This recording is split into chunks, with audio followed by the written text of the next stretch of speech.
about their newsletters. Hello, everybody, and welcome to another edition of Faster Masters Rowing Radio. This is the show where having a rowing coach only makes you better. Following a program gives you a true pathway to becoming a confident sculler who's respected by your peers.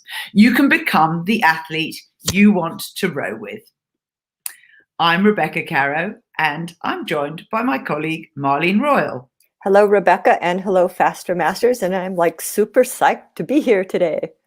Oh, why? Because I like being here. Excellent. This is what I do. This is what we do. I'm kidding. No, this is what we do. But it's nice to talk to people and have some social life. I need it. I think that's the kind of one of the side effects of COVID is like we have no social life. Right. I get to look at the cats walking around outside. Please God, no. No, we have very beautiful cats in my neighborhood, so it's quite all right. Oh. We have a new tabby cat. I'm secretly hoping she's going to find the mouse that's hiding in my compost heap. She will. There's 2 mice in the compost heap. Yes. We have deer walking around. We have a lot of wild animals here. So nice. So to the listeners who are watching live, remember to tell us who you are and where you're watching from, because that's we'll give you a little shout out and welcome on screen.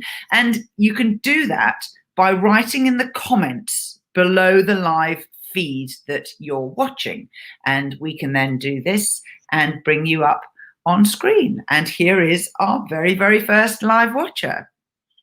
Oh, Lisa saying good afternoon from stormy Colorado. When will it ever warm up? I know, you were saying you were almost on the water, so I guess it's still almost on the water. So hang in there. I had a bit of a shock last week when I was talking with someone in Edmonton who's a coach there, and she said, it's frozen for 6 months of the year here. And I was like, yeah, it's cold in Edmonton. How do you ever get any rowing done? Well, they ski a lot too. I mean, they're really close. They're really close to Jasper and Canmore and all those, great Nordic skiing places. So, and plus they Nordic ski in Edmonton too, but it is cold up there. It's definitely cold. Yeah, I mean, but Nordic skiing is going to help your fitness. It's not going to help your rowing. Yes, it will, because it gets you in great shape. Oh, this is true. Yeah, that's very, very true. And you are gliding. It is a gliding sport. You are on water. True enough. Now, our sponsor continues to be the Rowing Chat directory. Go to www.rowing.chat, and on the menu you can see the word directory. We're building up a list of all of the rowing businesses from around the world that we can find. We have new listings. The first is Pontoon, who make custom crew uniforms. They have a design tool where you can upload your club colours and your logo and design your own row suits, or zooties as they call them in Australia, or all-in-ones as they call them in Britain. We also have Rantilla Rowing, who have a forward-facing sculling boat made to a patented design. Rowing Vinyl makes self-adhesive boat names, numbers, and printed graphics like logos. Peinert Boatworks make moderately priced boats with the speed and the feel of elite boats. Nelson Kellerman are a rowing electronics specialist for Cox amplification, speed measurement, and force. G-Clip Row make custom quick-release shoes for rowing boats. RowsandAll is the rowing data analysis website. And Rowing Solutions make an electric coaching boat in a catamaran design. So there we go. That's all of our sponsors. Go to rowing.chat and look for the word directory in the menu.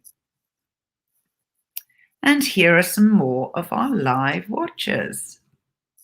Glenda is in Wilmington, North Carolina. Welcome, Glenda. Oh, Laura Gamble, nice to hear from you. Hi from Baltimore. Warmer, but small craft advisory. Yes, I was talking to somebody in your area today, and they said it was very windy and rainy. But where Betsy is in Sarasota, it's always good weather. Right, Betsy? Oh, yeah. I think they just want us to believe that till they have a hurricane. I made it. We're having rain right now. We had a beautiful day yesterday, but we are getting rain where Tony and I are right now. And Jeanette with her lovely Canada flag. Yes, we like the flags. Everybody should have a flag. Now, we're going to move on to the part of the podcast called This Past Week. And this is where Marlene and I talk about the work that we've been doing to advocate more generally for masters rowing around the world. And I'm going to kick off with an amazing Facebook capsize discussion. Now, I'm going to put the URL up here and it'll be in the show notes so you can go take a look at it. But this was just incredible. Henry Law, who's a gent known to me in the UK, started it off by saying, there's a rule of thumb around somewhere about when the risk of exposure from a capsize gets too great. Something about the sum of the air and water temperatures being less than some number. Can someone remind me what the rule is or where I'd find it documented? And then he goes on to say, I had an involuntary swim yesterday, and after I'd recovered and was sculling back to the club in my wet kit, it began to snow, ... So poor Henry. I really feel for you, Henry. That is a cold experience. It certainly is. Now, one of the responses from Rich Whelan was in Boston, the 4-oar rule, when the air and the water temperature adds up to less than 90 degrees Fahrenheit, no boats with fewer than 4 oars can go out. And that apparently is 32 Celsius. So maybe it would be below 33 to make it more memorable, says Helen. And apparently there was a rowing news article in the last in this edition. Yes, in this edition of Rowing News, there's a cold water article. Blair Grainham also said he heard the magic number is 90F.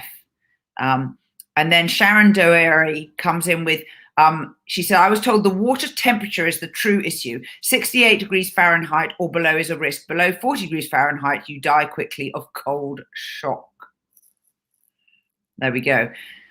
And then Nicholas Woodford comes in to say that the Potomac Boat Club has a 4-hour rule, which requires wetsuits to go out in your own boat if the temperature of the water and the air hasn't been on average 50 degrees for 5 days running. Mm-hmm. And then Nick Holland says his club has the 4-oar rule for a combined temperature below 50 degrees F. So there we go. Quite a useful discussion, and I've put a link to it in the show notes. The one that I wanted to draw attention to is Carl Douglas. So Carl is a boat builder in the UK and has been heavily involved with safety on the water. And one of the things that he highlights is about the general information about what to do after you've capsized. And he and some friends promoted a simple self-rescue technique called Straddle and Paddle. He says, in cold water, you are shocked and maybe disorientated and rapidly becoming hypothermic. If you try and fail to right your boat and get in immediately, the chances are you'll be weaker and less capable at a second attempt, and your rate of heat loss while struggling will be some 40 times greater than even if you were in the air, not in the water at the same temperature. So getting out of the water is vital. And he says, use your minimally impaired strength instead to climb over the upturned hull, which will be surprisingly stable thanks to the oars floating in the water, and lie along it. And then you're out of the water with no need to swim. He calls this the straddle. And now you can doggy paddle the boat and yourself towards safety with far greater endurance than if you were swimming. And even if you're too hypothermic to rescue yourself, you will be visible to others because you're above the water, which should be a lifesaver. Yeah, that is an excellent tip, and I would assume that you should face the bow and be sure that you don't Correct. straddle and you're facing the fin, because you could slip or you could get injured, and you could probably hook your feet on the riggers as well to help stabilize.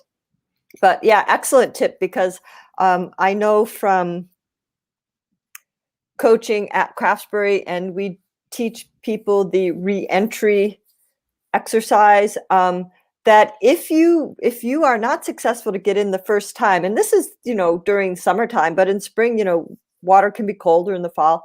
If you don't make it the first time, your chances of getting in the second time go down considerably. And after 2 times, if you haven't gotten in, it's going to be almost impossible to get in the third time unless you are extremely strong and you're pretty light below the waist, because the key is getting that first kick to get your weight, your hips up into the boat, and then you kick to turn and sit. And you really, you have to really focus on this and kind of rocket out of the water, or like you're jumping up out of a swimming pool. But your chances of getting in go down incredibly after the first time. So it is something that is not even a realistic solution for a lot of people. So being able to climb over, and when it's nice and warm in the summer, practice this. It's really important to know what to do if you cannot get to shore, or if you're not, don't leave the shore. That's too far. That's one advice. I wouldn't row out into the middle of the lake when it's cold water conditions. Stay near a shore. But when it's warm, practice this and be really comfortable with it, or take your boat and put it in a swimming pool somewhere and practice it. I definitely think that it's worth practicing the straddle and paddle as well. Definitely. I was rowing this week twice, and we definitely, our water's pretty cold. I actually don't know the exact temperature of the water right now, but our ice went out last week, so our water is pretty nippy. I walked in it without high boots the first time, and then I wore my high boots yesterday. So it is pretty nippy, but the air temperature was very warm and there was little wind. And so those are certainly things to consider: air temperature and wind, and what direction the wind is coming from. So my contribution to Masters Rowing this week was getting back in my boat, going through my checklist of safety things. Okay, so when I'm out, and I was rowing by myself. However, I was rowing along the shore of our lake, which has a bike path, and there were people who I knew who were also biking along the shore of the lake. So basically, they could see me all the time, and our lake isn't very deep near the shore. So I was in a place where there are people around. I was not alone in the sense of being on the lake and it's isolated. There were a lot of people around. But I rowed 2 different boats. And in my single, I put my pontoons on and just put them all the way up. They didn't have to touch the water, but that's going to prevent you from flipping in case an oarlock breaks or something happens. I carry 2 phones. Okay, so one, in case one doesn't work, you've got another one. And when I'm coaching, I always carry 2 phones with me. And in Canada, if you're in your single without a coach boat, you have to have a PFD. So we do row with a PFD in the boat all the time, which isn't sexy, but you know what? If I went in the water, if it's right there, I would grab it. So those are things that are important. The second day I rowed a Zephyr, which is a boat, Peinert, which is a recreational type of boat that's actually built more for open water. So although I was in very quiet water, the boat has a lot of stability, and so I feel quite safe in that boat. That is really important to know. And do let us know what your club has in terms of local rules for cold water.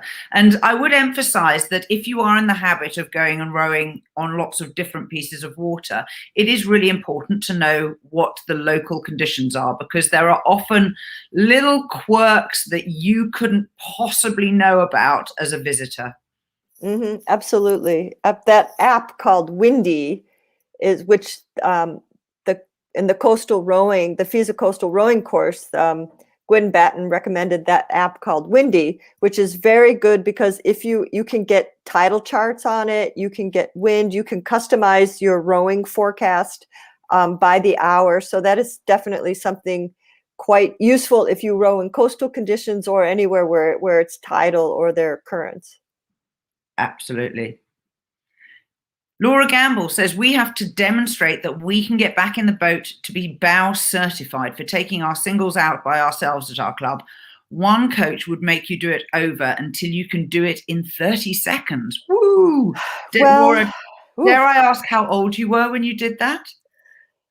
That can definitely be an issue for some masters athletes. It can be an issue because of weight in the hips. It could be an issue for shoulders, okay, because you've got to put quite a lot of stress on your shoulders to get in. And so I don't know. I have very mixed feelings about that, because if a club makes that a requirement to row a single, you're really going to deprive people a lot of opportunities to row singles. And there could be other ways, like pontoons, like carrying a PFD. I mean, defining the water that someone can row in alone, or something like that. I mean, I would go more for Carl Douglas's, like, make sure the person can straddle and paddle, because there are going to be a large number of masters athletes who cannot get in the boat,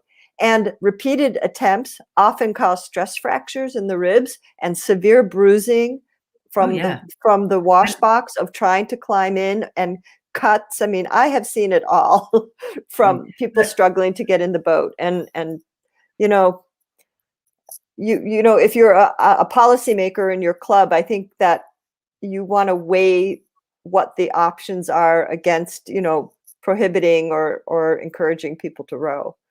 Agreed. I've definitely broken the V splashboard in a boat trying to get back easily. I mean, most damage. I mean, at our club here, which is a new club and not much equipment, I mean, all the damage that happened to the boats in the first 2 years was due to flipping and trying to climb back in the boat. When we stopped doing that, you know what? Our boats stopped being damaged. So, yeah. Time to move on to our first big topic for the week. Oh, before I do that, sorry, let me show you our wonderful photo. So the photo today is a Cornish gig being rowed in Bristol in the docks, and was made by Robert Pelly.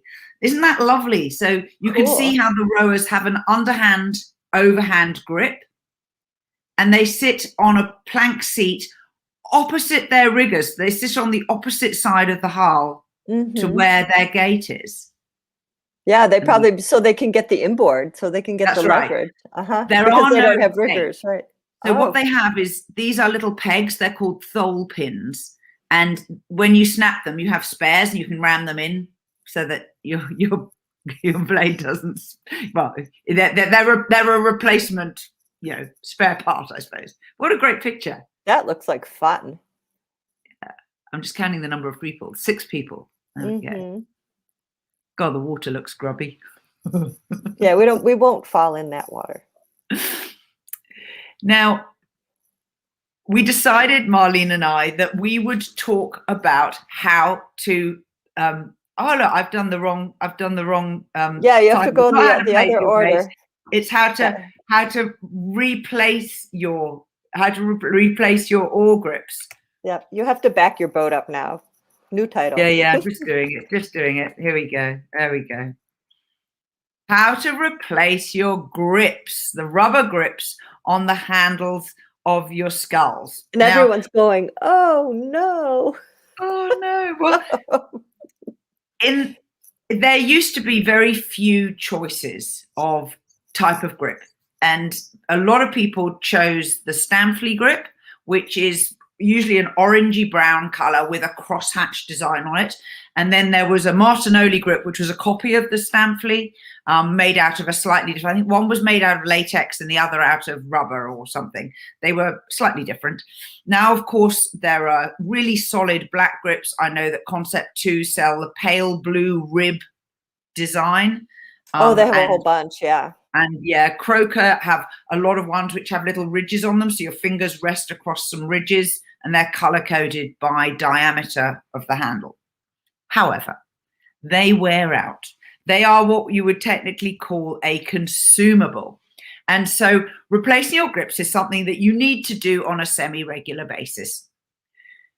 Oftentimes you will find that they get wear patches where you put a lot of pressure on. So some people will find that their thumb on the end of the blade will rub very thin very quickly. And others, you'll just find that the rubber perishes and splits. And then I had the horrible experience once of it all just kind of rubbing off onto my hands with these small, tiny micro pieces of orange rubber, which was horrible. Yes, that happens.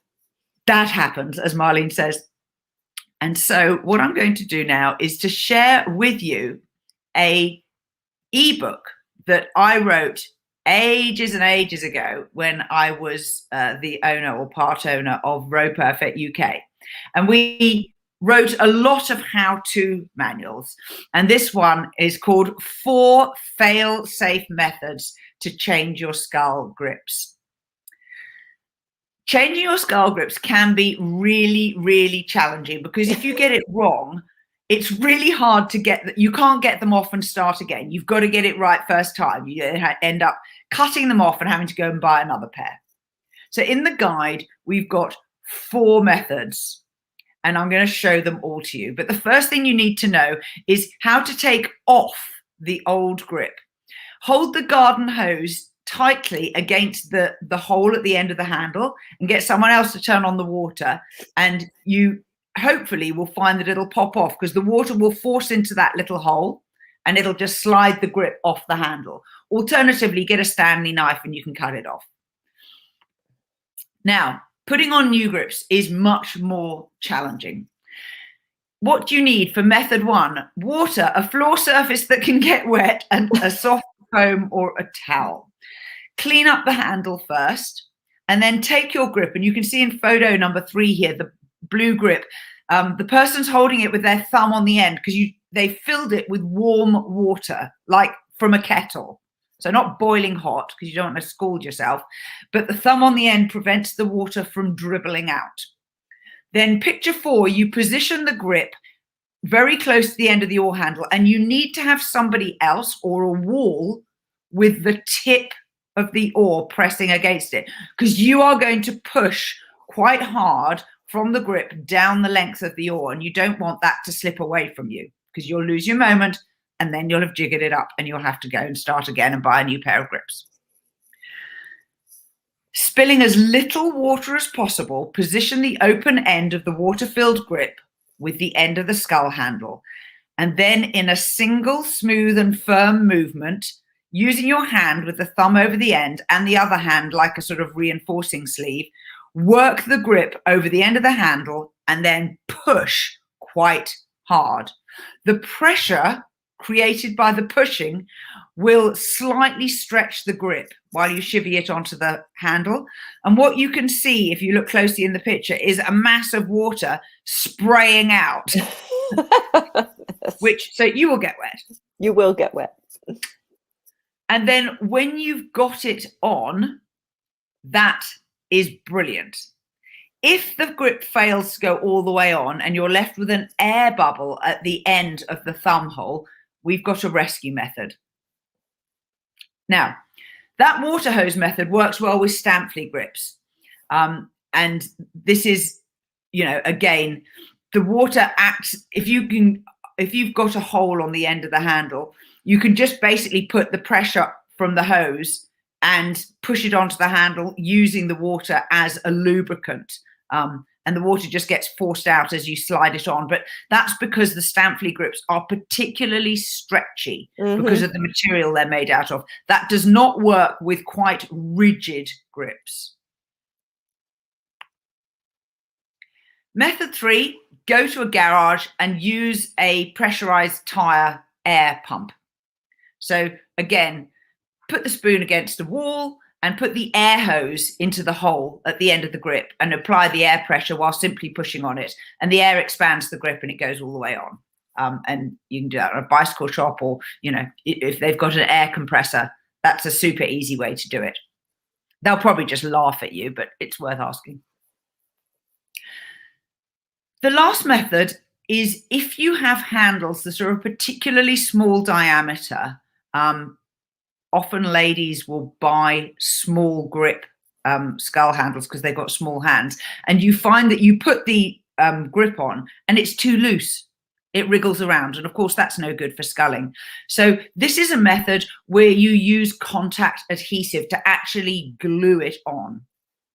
So the method here is, again, put the towel in the corner between the wall and the floor, because that's where the tip of the blade's going to go, and then stand astride the shaft facing the handle, making sure that you've already cleaned and dried both the handle and the grips.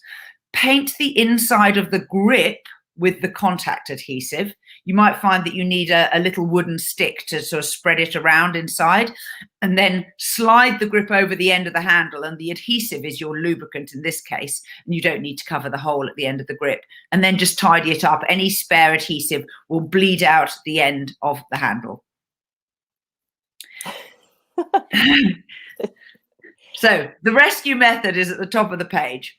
If the grip fails to go all the way on and you've got an air bubble at the end, don't try to take the grip off. Get a grippy handled tool. Basically, another scull handle is quite a good one, or a screwdriver, you know, one of those ones that has a rubberized handle. And what you do is you put the tool across the handle of your oar and drag it down towards you, and then rotate the handle and drag again. And what you're doing is you're making micro movements to stretch the rubber down the handle, and then just rotate a quarter turn, do it again, do it again. And you'll find that by gently rotating around the handle, you can pull it all the way down and get rid of that air bubble. I like that. That's something new. I've learned something new today. Excellent. And then the potential problems. Here's how not to do it. In a wonderful photo of water spraying everywhere. And this is because the rower is pulling the grip towards them on the handle, and it's much harder to keep the end sealed with your finger on the end when you're pulling it towards you than when you're pushing it away. And that is highly likely to create the air bubble problem. That's what was happening to me all those years. Oh, Marlene, I never knew. I always rode with Stempfli grips, and I usually, well, Stempfli grips are natural rubber. The Martinolis are more synthetic, so they last longer. They have a nice texture. After some years, I switched to Martinolis, but the Stempflis I used to have to change. You know, I went through 2 sets a season, so I did I did this a lot. Somehow I managed to do it, but nowadays with Concept 2, you guys have it made, you know, they just, you unscrew them off, you screw them on, you miss all the fun, you know, so, but you have to buy a different type of oar if you're going, if you buy croakers, you can still do this, right? Or dreyers. Or dreyers, yeah. Mike Wagner says, the water method works great. Best to do it in the summertime since the water sprays everywhere. You are so right, Mike. Yeah, absolutely. Yeah, don't use salt water either, right? Use a hose or something. Oh, true, yeah. And a late joiner. Hello, Rachel in San Carlos in California. Where's San Carlos, Marlene? Quick, our geography lesson starts now. Oh, Rachel's, it's Bay Area, isn't it, Rachel? Is that what? Say yes. There's so many sands in California. I know. I'm not terrific with my California geography because I haven't ever actually rode very much in California, but first guess is Bay Area. Cool. Yes. See? We know each other. We know each other. So I'm cheating. Over to you, Marlene. Oh, dynamic warm-ups. Dynamic warm-ups are essentially using really light exercises with big joint motions, particularly our ball and socket joints, you know, but big joint like shoulder motions, hip motions. But a dynamic warm-up is really good for you to include before you do a strength session or before you go on the water. It isn't so much for stretching in terms of improving your flexibility. If you're going to work on improving your flexibility, you should do that after your training. Your dynamic warm-up is more to raise your body temperature, increase blood flow to your muscles, increase blood flow in your joints, kind of get your body primed to get ready to do some work in the boat. So things that are motions like arm swings, leg swings, forward and back, side to side, our functional movement assessment of squatting down with your arms up over your head, going into a squat motion maybe for 10 repetitions, flexing, extending ankles.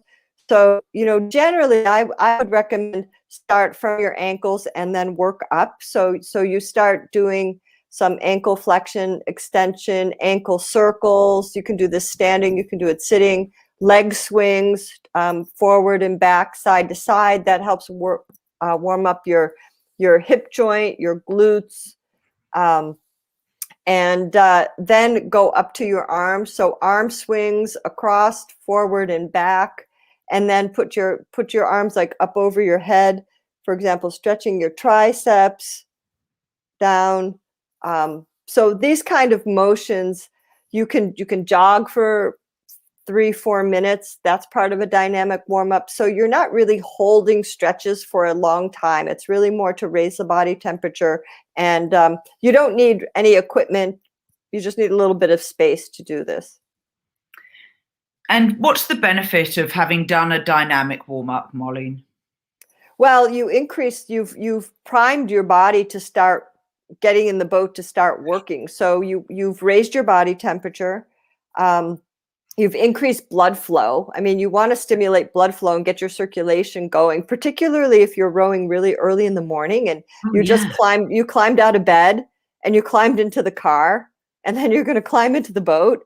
You need a little bit of motion. We've talked before about making sure that you're on your feet a bit before you row in the morning, because your discs in your spine are fully hydrated. And if they're fully hydrated, you're at a higher risk of back injuries early in the morning, because that's your discs get their nourishment by hydrating. So that's why when you wake up in the morning, you're like, oh, my back, I feel a little bit stiff. It's because your discs are full. So there's more pressure in your discs, and you want your discs to compress back down to their normal size before you row, because they're not at there's not such a high risk of the disc rupturing. So your dynamic warm-up could include a little bit of jumping, hopping, 5 minutes, or it's actually even less than that. Like 1 minute of hopping, like just small little jumps on your feet, will compress your discs. But it's also, for people concerned about bone density, very, very effective. 1 minute of hopping vertically is really effective at helping you maintain bone density.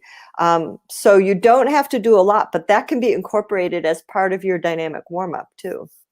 Tell us how long a dynamic warm-up would normally last. 10 minutes.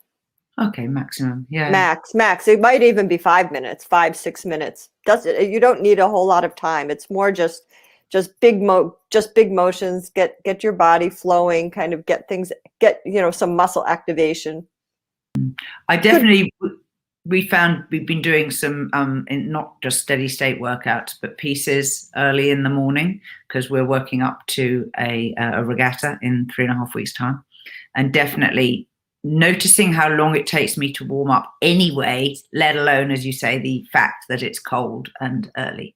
But, it's just from a injury, reducing risks of injury too, being a little bit, I'm going to throw a word out here that people are going to love. Your connective tissue, which is muscles, tendons, ligaments, is thixotropic. Okay. Ooh, how do I spell that? THIXOTROPIC. Thixotropic. Okay. What thixotropy means essentially is when it's warm, it's more fluid and elastic, and when it's cool, it's more stiff. So if you think of a rubber band, a warm rubber band is much more pliable and flexible versus if you put your rubber band in the freezer, it's not going to be so stretchy, and it's going to be kind of, well, your tendons, your ligaments, all have, react to temperature. So the quality of thixotropy means that when you're warm, you're more elastic, and when you're cool, you're stiffer. So just like your skull grips. Exactly. So you can take something and start scraping down to get a little bit more flexible. But your kettle full of warm water. Exactly. Or things wearing warm, also wearing warm-ups when you do this. Speaking of warm, when your body's nice and warm and you're getting ready, do your warm-up with more clothes on, and then de-sweat, when you get into the boat. Absolutely. Yeah. You're definitely going to have a break from, your movement and your warm up to getting the boat on the water before you actually start pushing off and rowing. So that's definitely true. Our challenge this week, folks, we've got to use the word thixotropic sometime. Everybody must use it once this week. I can't wait. Now, back to our topic about the replacing your skull grips. Tony Tarlow says he's done the version of method 3 with a bicycle pump and a soccer ball pin in the small hole. I'm taking it that's a valve he's talking about. Yeah, you know what? It must be years when Concept 2 came out with those light blue ribbed grips. Maybe actually green ones. I never used green ones. But the hole was very small. So when you bought a pair of grips or oars, they used to send you the attachment to put on your air pump. And so you would stick it in the end because it was a very small hole, and then you could air pump them on. Well, thank you very much. And thank you, Tony, for mentioning that. That is absolutely brilliant.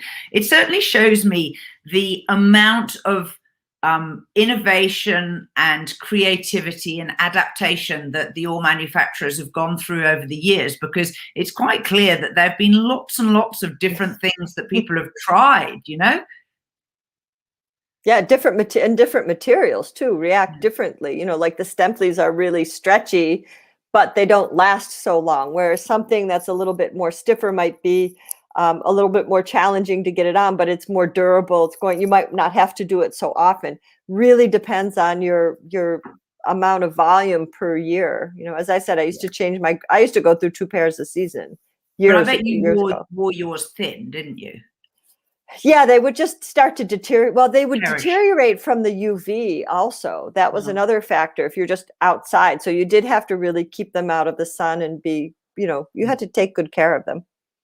My club in Cambridge in the UK had a member who was a lady called Sarah Springman, who rowed very briefly for Great Britain, but she was mostly known for being a triathlete. And she is an academic and at the time worked at a Swiss university, and she paid her membership dues with a box of Stampley grips. So she'd buy them in Swiss francs and she'd fly over with this box and give them to us, and that was her membership fee. I know. Well, they were the standard, they were the standard. Now I don't know. I think that there is a way, if you row with Concept 2 oars, because now their handles screws on, the adjustable handles. I do believe that there is a way that you can put a different grip on. For example, if you wanted your Stempley grip, I think there is a way that you can adapt it. I just haven't actually done it myself. So I row with Drea oars, and they had a wonderful system which they called grip wrap tape, which was like a handle on a tennis racket or a cricket bat.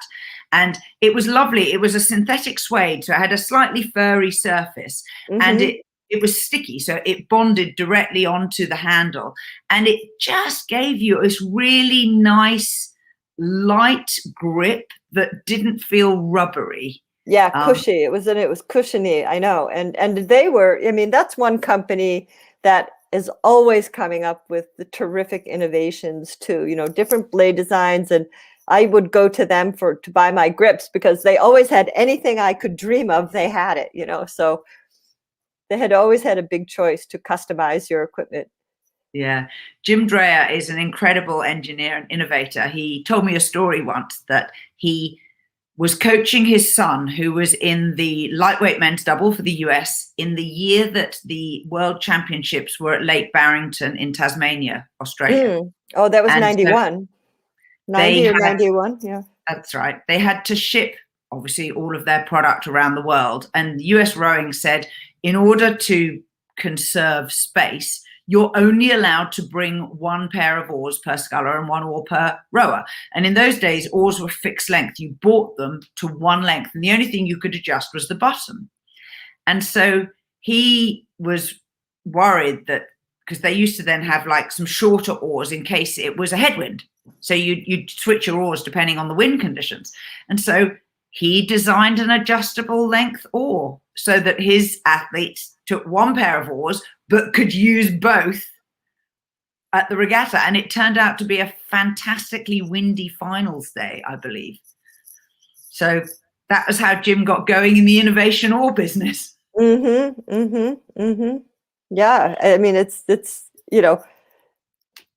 necessity, right? You had to do something. You had to solve the problem. Yes, 4 oars instead of 1. So exactly, necessity is the mother of invention, as they say. And on that note, I think that's what we've got time for this week. Thank you to everybody who's been with us live. Very, very nice to have you with us. This has been Faster Masters Rowing Radio, the show dedicated to masters athletes who want fun, fitness, and confidence in their rowing. Become a student of the sport by getting a program today. You go to fastermastersrowing.com/join. If you're not yet on our newsletter or subscribe to the podcast, go into a podcast app and you can subscribe, and you'll get the audio version of this automatically delivered into your phone every single week. I've been Rebecca Caro, and along with Marlene, bye-bye till next time. Thank you, everybody.